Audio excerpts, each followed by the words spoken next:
The playback menu in Nikon DSLRs is where you manage the images on your camera.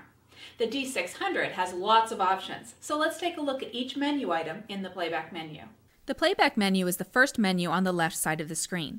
The first item in the menu is Delete, where you can delete images. You can delete multiple images at once, either by choosing them individually from a list or by selecting a date or an entire memory card. This item is grayed out if you don't have any images on the card. You can also delete images while in playback with the trash can button, like so. The next item is Playback Folder. There are 3 options to choose which images show up when you hit the playback button on your camera. You can either have all images created with the D600 visible during playback, images in all of the folders on the memory cards visible, or only pictures in the current folder visible. I leave this on the default, which is photos taken with the D600 will be visible. That way, if I have anything else on the memory cards, it won't show up and potentially confuse me. Hide Image allows you to hide specific images during playback. So, even if it's in the D600 folder I just set in the playback folder option, I can choose that it won't show up when I scroll through the images in playback.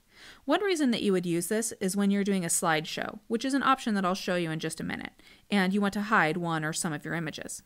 You have 3 options: Select/Set, where you select images individually for hiding, Select Date, where you select a group of images by date, and Deselect All, where you can get rid of all your hiding selections.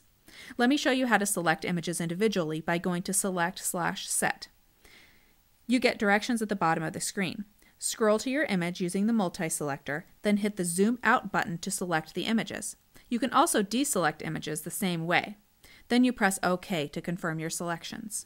Next is Playback Display Options, where you decide how images are displayed on the screen during playback. In playback mode, where you view your images, you can view each image on several screens with additional information by pressing up and down on the multi-selector. Incidentally, on some Nikons, you press left and right to do this. You can see your image alone by having nothing checked off, or you can see varying amounts of information like the focus point or highlights. You check the items or uncheck them by pressing the right arrow on the multi-selector. The default is to show an overview, which includes lots of information like shutter speed, aperture, and the histogram. Copy images is the next option.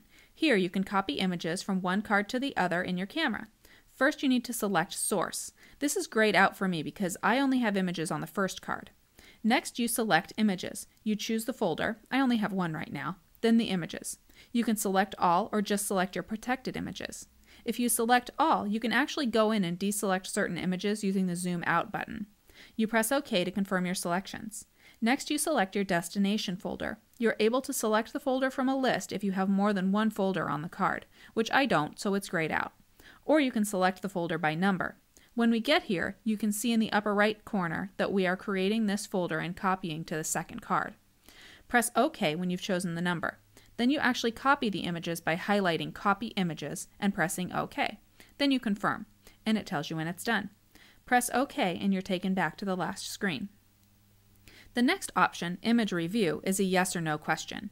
Do you want Image Review on or off? Image Review is where the image shows up on your screen after you take the photo. After Delete determines what happens after you delete an image.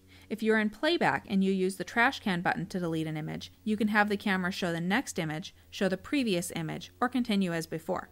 If you choose Continue as before, the camera will look at the last thing you did. If you were scrolling forward through the photos, it will go to the next photo. If you were scrolling backwards through the photos, it will go to the last photo. Rotate Tall is an on or off answer. Do you want the images showing on the screen to be rotated to be right side up if it was taken in the portrait orientation? Next is Slideshow, which I mentioned earlier. This is where you can put on a slideshow on the LCD screen of your camera or when you're plugging it into a TV or computer using a cable. Your first option is to simply start the show. You can also choose the image type that will be included, just still images or just movies, or both. Last, you can choose the frame interval, meaning how long each image is displayed. It also tells you in the bottom right corner that you press OK to pause the show. Last is DPOF Print Order. DPOF stands for Digital Print Order Format. This allows you to choose images to print when you connect your camera to a printer or plug the memory card into a printer. Keep in mind, though, that only printers that are compatible with the PictBridge standard will be able to do this. You can check your photo printer's documentation to see if it is PictBridge compatible. Here, you select or deselect which photos you want to print. Choosing Select/Set, you see at the bottom that you use the Zoom Out button and the multi-selector to select or deselect photos. You press and hold the zoom out button and use the up arrow to select a photo or to add to the number of prints, and the zoom out button and down arrow to decrease the number of prints or deselect a photo. Once you've made your choices, you press OK. You can choose to print shooting data on the photo and or print the date on the photo. You can choose these by highlighting your choice and pressing the right arrow, or you can choose to print just the images and highlight Done and press OK. Then your print order is complete and ready for printing. That does it for the playback menu. I don't spend a lot of time in the playback menu. Most of the options are kind of set it and forget it. However, there are some items that you might need to access from time to time, like image review or print order. There are 5 more menus to walk through. I'll be explaining each one in its own video. Then the info screen will get its own video. In the meantime, let me know if you have any questions.